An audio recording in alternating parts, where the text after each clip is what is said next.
নদীকে সাফ করতে হবে না, শুধু নোংরা করবেন না, নদী নিজে নিজেই সাফ হয়ে যাবে। গাছ লাগার প্রয়োজন নেই, শুধু গাছ কাটা বন্ধ করে দাও। গাছ নিজে নিজেই বড় হয়ে আমাদেরকে অক্সিজেন দিবে। সমাজকে ঠিক করার দরকার নেই, শুধু নিজে আপনি ঠিক হয়ে যান, সমাজ অটোমেটিক ঠিক হয়ে যাবে।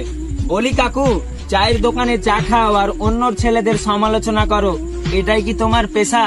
নিজের ছেলে মেয়ে স্কুলে পার্কে যেয়ে ঘুরে বেড়ায় আর তুমি করো অন্যর ছেলেদের সমালোচনা।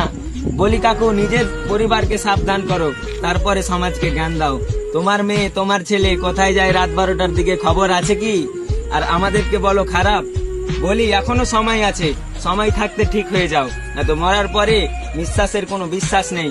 মানুষ তোমার সাথে থাকবে কিন্তু কবরে কেউ সাথে যাবে না। ছিলাম লকডাউন বাজারটা, ভাবলাম এই ভিডিওটা শেষ করে নি, জাস্ট আমরা ফ্রেন্ড বন্ধু। তো কেমন লাগলো ভিডিওটা অবশ্যই কমেন্টে